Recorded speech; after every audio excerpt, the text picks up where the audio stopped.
ఒకరోజు ఒక సహోదరి దగ్గరికి సైతాన్ గాడు వచ్చి అన్నాడు, నువ్వు పరమ పవిత్రాలు అనుకుంటున్నావా?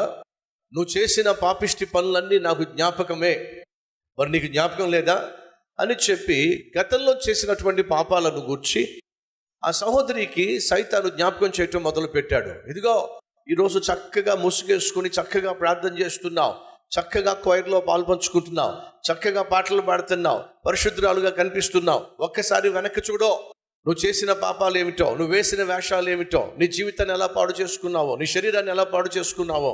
సహోదరి సహోదరులు, సహజంగా సాధారణంగా సైతాను చేసేటటువంటి ఒక దుర్మార్గమైన పని ఏమిటంటే మాటి మాటికి నీ గతాన్ని నీకు జ్ఞాపకం చేస్తూ ఉంటాడు. గతంలో నువ్వు చేసినటువంటి తప్పులు, గతంలో నువ్వు చేసినటువంటి పొరపాట్లు, పాపాలు, గతంలో నువ్వు చేసినటువంటి మోసాలు, మాయలు వాడు జ్ఞాపకం చేయటమే వాడి పని. అలా ఆమెను సైతాను శోధిస్తూ ఉంటే ఆ సైతాను చూసి ఆమె అందట, నా పాపాల గురించి మాట్లాడుతున్నావు కదా, నా పాపాలు ఎక్కడున్నాయో తెలుసా? ఎక్కడున్నాయి? పడమటికి వెళ్ళు, అక్కడ కనిపిస్తాయి అని చెప్పానంటే సైతాన్ గడు పడమటికి వెళ్ళాడట. మళ్ళీ పడమటికి వెళ్ళి వచ్చిన తర్వాత, వెళ్ళొచ్చా పడమటికి, ఇప్పుడు తూర్పుకి వెళ్ళు అని చెప్పి అందట. మళ్ళీ తూర్పుకి వెళ్ళి సైతాన్ గడు వచ్చాడట. వచ్చి వెళ్ళొచ్చా, అయితే మళ్ళీ పడమటికి వెళ్ళు, మళ్ళీ పడమటికి వచ్చిన తర్వాత మళ్ళీ తూర్పుకి వెళ్ళు, మళ్ళీ తూర్పుకి. ఎందుకో తెలుసా? బైబిల్ సెలవిస్తుంది, తూర్పుకు పడమర ఎంత దూరమో మీ పాపములను మీ అతిక్రమములను నేను మీకు అంత దూరము చేసేసా అని దేవుడు మనకు వాగ్దానం చేశాడు. గతంలో మనం చేసినటువంటి పాపాలను దేవుడు ఏం చేశాడు? మన నుంచి దూరము చేసేసాడు. ఎంత దూరం చేశాడయ్యా అంటే పడమరకు తూర్పు ఎంత దూరమో అంత దూరం చేశాడు. సైతాను వచ్చి ఒకవేళ నీ దగ్గర గతాన్ని గూర్చి మాట్లాడుతూ ఉంటే నువ్వు చెప్పాల్సింది ఏంటో తెలుసా? సైతానా, పడమరకి వెళ్ళు, అక్కడికి వెళ్ళు. పడమర ఎంత దూరం చెప్పండి, ఎంత దూరం? మనకి దాని ముగింపు కనిపిస్తుందా? ఎంత దూరం వెళ్ళినా వెళ్ళాల్సిందే, వెళ్ళాల్సిందే, వెళ్ళాల్సిందే. తూర్పుకు పడమరకు ఎంత దూరమో నీ నా పాపములను దేవుడు ఏం చేశాడట? అంత దూరము చేశాడు అని చెప్పి 103వ కీర్తన ఒకసారి చూస్తారా? 12వ వచనం, పడమటికి తూర్పు ఎంత దూరమో ఆయన మన అతిక్రమములను మనకు అంత దూరపరిచి ఉన్నాడు. ప్రియ సహోదరి సహోదరులు, దేవుడు నువ్వు నేను చేసినటువంటి పాపములను ఆయన దాచిపెట్టలేదు. కొంతమంది మనం చేసిన తప్పులను, మనం చేసిన పాపాలను వారికి తెలిస్తే వాళ్ళు ఏం చేస్తారు తెలుసా? దాచిపెడతారు. ఏం చేస్తారు? దాచిపెడతారు.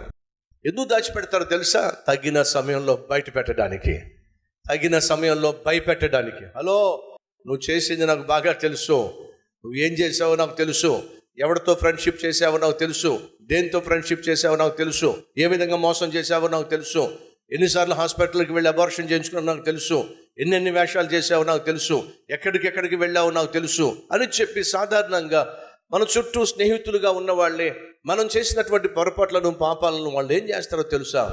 దాచిపెడతారు. ఎందుకు దాచిపెడుతున్నారు?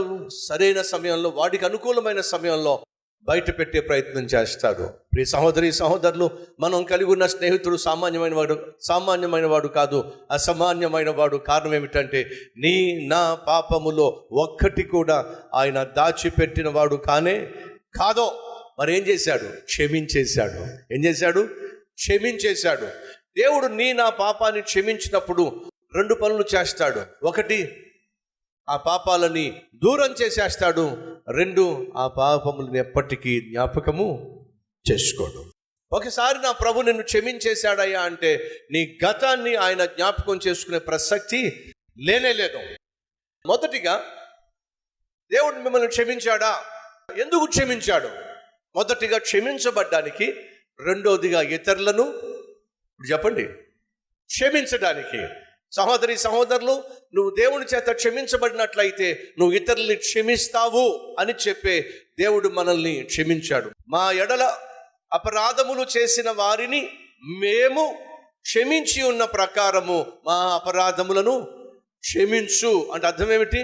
నేను ఎలా క్షమించానో ప్రభువా అలాగే నా పాపములను క్షమించు అంటే అర్థం ఏమిటి? నువ్వు చేసిన తప్పులను దేవుడు క్షమించాలి అని నువ్వు కోరుతున్నావు. అయితే వినో, నీ ఎడల తప్పు చేసిన వారిని నువ్వేం చేయాలి? క్షమించాలి. ప్రియ సహోదరుడా, సహోదరి, కొన్నిసార్లు క్షమించడం బహు కష్టంగా అనిపిస్తుంది. అది వాస్తవం అయినట్లయితే మరి నువ్వు నేను దేవుని ఎదుట ఎన్నెన్ని పాపిష్టి పనులు చేశాం, ఎంతగా మనల్ని మనం పాడు చేసుకున్నాం. అయినా దేవుడు నిన్ను నన్ను క్షమించాడే. మరి దేవుడు క్షమించినప్పుడు ఎందుకోసం క్షమించాడో తెలుసా? నువ్వు కూడా వెళ్ళి క్షమిస్తావని. 10,000 తలాంతులు అప్పున్న వాడిని యజమాని క్షమించేస్తే 100 దేనారాలు అప్పున్న వాడి దగ్గరికి వెళ్ళి కుదరదో మొత్తం తీసుకొచ్చి ఇస్తే తప్ప నేను ఒప్పుకోనని చెప్పి తీసుకెళ్లి చెరసాల్లో వేయించేశాడండి. అది తెలిసిన యజమాని ఏం చేశాడు? ఒరే పిచ్చోడా, 10,000 తలాంతులు నువ్వు అప్పున్నప్పటికీ నిన్ను క్షమిస్తే 100 దినారములు అప్పున్న వాడిని క్షమించలేకపోయావా? అయితే వినో, నేను నిన్ను క్షమించిన ప్రకారము నువ్వు వాడిని క్షమించలేదు గనుక చివరి తలాంతు చెల్లించేంత వరకు నువ్వు చెరసాల్లో ఉండాల్సిందే అని చెప్పి శిక్ష విధించాడు. మళ్ళా చెప్తున్నా, నీ జీవితంలో దేవుడు నిన్ను క్షమించిన ప్రధాన కారణం ఏమిటంటే క్షమించబడతావని, అలాగే ఇతరులను క్షమించి వేస్తావని.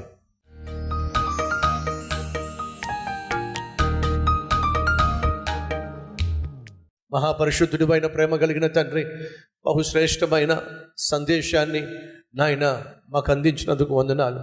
మేము క్షమించబడింది క్షమిస్తామని, మేము రక్షించబడింది రక్షకుని లోకానికి పరిచయం చేస్తామని, మేము దీవించబడింది నీ దీవెన పంచిపెడతామని, దాచిపెడతామని కానే కాదు ప్రభువా. ఈ విలువైన ఆత్మీయ సత్యాలను నేర్చుకొని మా జీవితాలను ధన్యకరంగా మార్చుకునే కృప మాకు ఇవ్వండి అయ్యా. విసుగక క్షమించే మనసు ఇవ్వయ్యా. విసుగక నశించిపోతున్న వారిని నీ సన్నిధికి నడిపించే మనస్సు మాకు దయచేయి నాయన. విత్తబడిన ఈ వాక్యాన్ని ఫలింపచేయ్యా.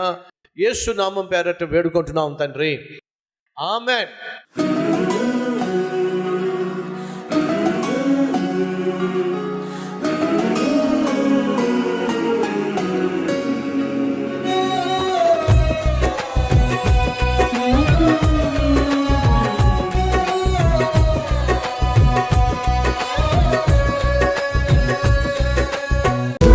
సందేశం మీకు ఆశీర్వాదకరంగా ఉంటే లైక్ చేయండి, అలాగే సబ్స్క్రైబ్ చేయండి.